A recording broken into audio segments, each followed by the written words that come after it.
Ladies and gentlemen, Silent Mike, that's me. Back with another video. New videos every Monday and Thursday. Be sure to subscribe, turn on notifications, hit us with a thumbs up. Let's see if we can reach 1,000 likes. Comment below what topics you want me to cover on the channel. We're talking fitness, nutrition, life, hot topics. Sometimes I'm just giving you my opinions on things. Other times I'm giving you answers to your questions, which you've hit me up tons in the DMs recently. And it's a very common question, and there's no direct answer to it, but there's a lot of thoughts I have on it. I like to do these videos after I do my cardio. Today I didn't train. I've been basically doing a legs push pull off cycle with my training, and I do maybe 20 minutes of cardio after every training day, and then on my off day, depending on my mood, my schedule, my motivation, which is the topic at hand, I'll do another maybe 30-40 minutes. And I like to do these videos after that because, one, I feel good mentally and physically.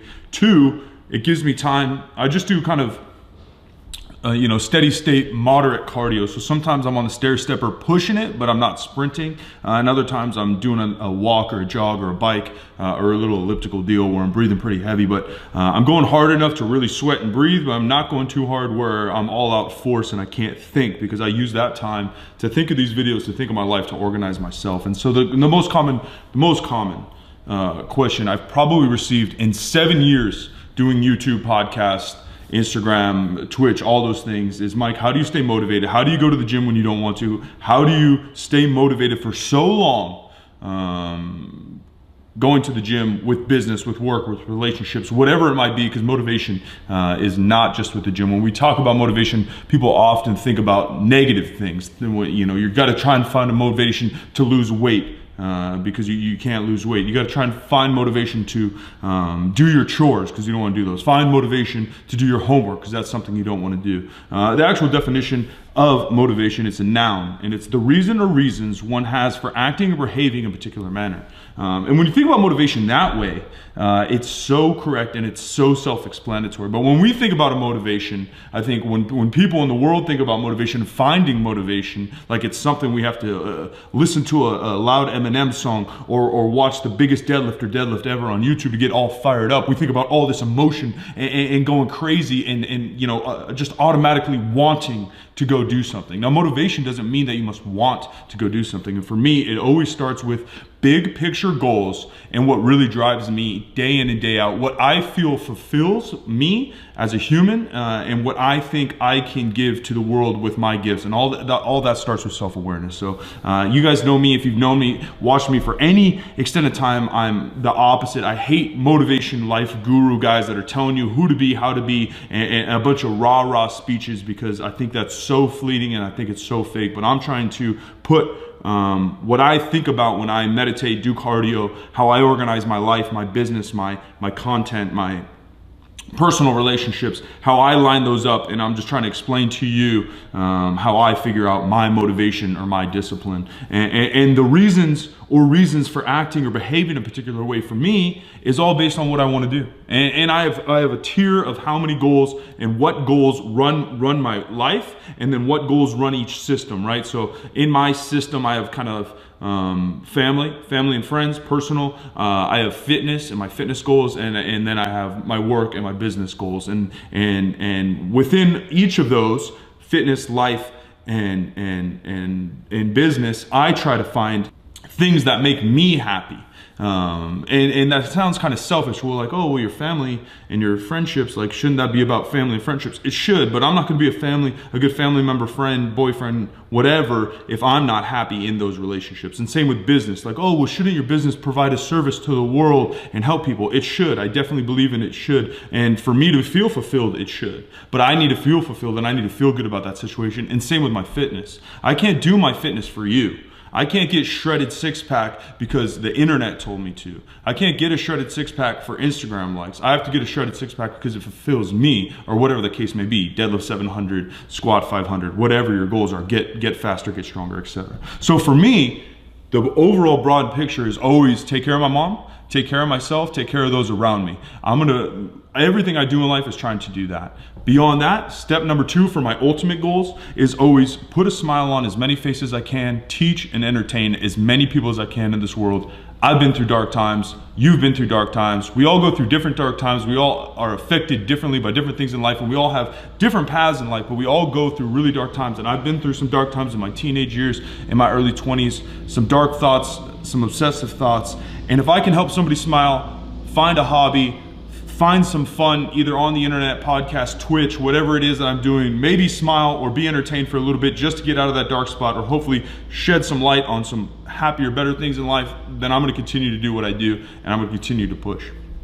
Now, within each of these goals, right, this motivation is always dependent on what those goals are, and those goals can change. Now, my goals haven't really changed in the broad scope. My broad scope has been like that for 10 years. Once I figured out what I want to do with life, what I believe my gifts are, what I believe finds fulfillment in me and I can help others in, that's the broad scope. Now, breaking it down, those goals change often. In the personal, right, what friends you hang out with, what you can do for your friends, give for your friends, what you find fun with your friends, your loved ones, they come, they go. Sometimes you talk to some more than others.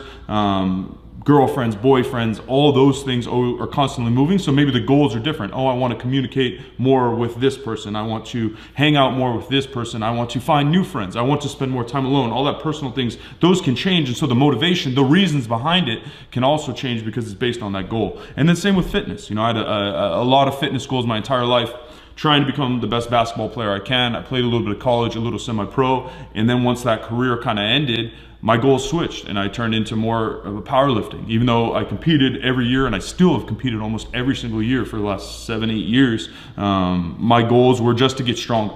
And now my goals are somewhere different. My goals now for fitness, and the reason why I do them, the reason why is because I want to feel better. I want to be more productive in the other things in my life, the personal and the business. I want to be healthy for long term. I want to look a little bit better, and I want to be a little bit healthier every single day. And so those are my fitness goals. And then in the business side, business is always changing what I want to do, how many, you know, I have my hand in a lot of different honeypots with podcasts, YouTube, Kaizen, all these different things, a couple things on the back end, sponsorships, et cetera, et cetera. And so those are always changing. And the reasons why I do them is obviously for me, hopefully again, the broader scope is to help people, entertain people, et cetera. And then in return, give them some kind of service that can help them. For me, it's always to provide for my family. And again, providing for my mom, providing for me, and some financial freedom to allow me to do the things I want to do in all those categories. So how do you find motivation? How do you find discipline? You know, it's hard because all these Instagram gurus and fitness people and YouTubers are waking up like,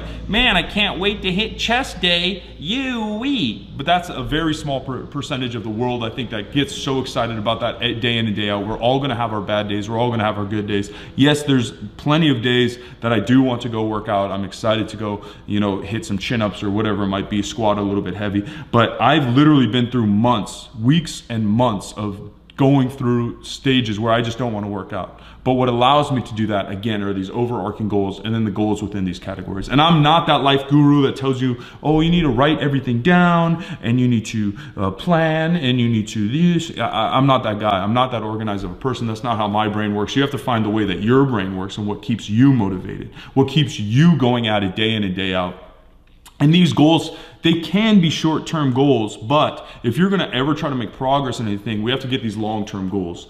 Another thing that popped up in my head when this kind of stuff happens is you know, I'm heavily involved in kind of the gaming community. I've been on Twitch for a year and a half. I've been watching the gaming community for 5 years. I've been playing games my whole life, and then I've been in fitness, you know, obviously my whole life, a really long time online, and it's hard to read through because you can't know these people. They're just creating content on the internet, and so you don't know what's going on in their mind. And I never want to judge anybody, but what I find to be true with a lot of people I see in everyday life and on these platforms, and especially in these categories, the correlation between the two is that everyone self-justifies how hard they're freaking grinding. But if that grinding isn't allowing you fulfillment or helping society, you're absolutely wasting your time. So example is someone who's powerlifting, and what they really want is maybe financial freedom. They want to be healthier, and they want to get Instagram famous for the wrong reasons, because they say people being successful and driving Ferraris on that thing with hot girls all over them. Those are maybe what's their driving factors, and none of those, you know, have to do with maybe self-fulfillment. And then the biggest issue is that his or her actions don't correlate with what those goals are. And so he's spending all this time grinding and waking up at 4 a.m. to hit the squat and hitting the ammonia, and all I do is I go to bed, I take my vitamins, I'm drinking my water, and I power lift every single day. But that goal doesn't correlate, or those actions, excuse me, don't correlate with this goal. And same thing in gaming. Everyone's talking about grinding this and grinding that. Oh, I've been really grinding this game. Now, what you look at the top, if you look at the top of the fitness industry and the top of gaming, Twitch streaming, etc., yes, those people are grinding out certain games or hobbies or in the gym or YouTube videos or whatever it might be, because that's their livelihood. That's what they're getting paid for, and that allows them to provide for their families, financial freedom to do what they want, etc., etc. But for the vast majority, that's not the case. Now, I'm not saying you shouldn't be obsessive and put a lot of time and effort into what you love or to what you want to do. But what I'm saying is, don't self-justify this grind or this hustle or this motivation and it doesn't line up with your actual goals are. And that again, those should be longer term goals and shorter term goals. If your short term goal is to pull 600, that's fine and dandy. You're gonna have to deadlift a certain amount of times to get there. But if your ultimate goal is to be a Broadway singer, maybe you should weigh and rebalance and reassess where you're putting your energy, where you're putting your effort, and where you're putting into this grind.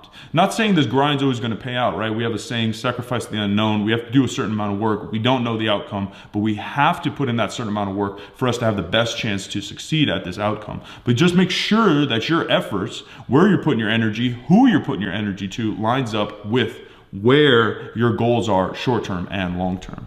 The same thing, right? With powerlifting, all these people are lifting, grinding, but if your goals are to be at that top level, you might have to get to that, but you might have to do it more efficiently. Banging your head on the wall isn't going to happen help over and over and over. We have to find more efficient ways. We have to be a little creative in our thinking, and you have to stay true to yourself, being self-aware enough with your goals and who you are to get to where you want to go. Now, I know that's a lengthy answer, but that's just a bunch of ideas and thoughts that popped in my head when I was doing cardio. Be sure to give this thing a thumbs up, man. Follow me, Twitch, 50% Twitch, Silent Michael 2Ks, 50% Facts, podcast every Wednesday. Super informational if you guys are into what's happening in the fitness world, science, and experts. We're covering a bunch of different topics. And I'll see you guys in the next one. Silent Mike, we're out here.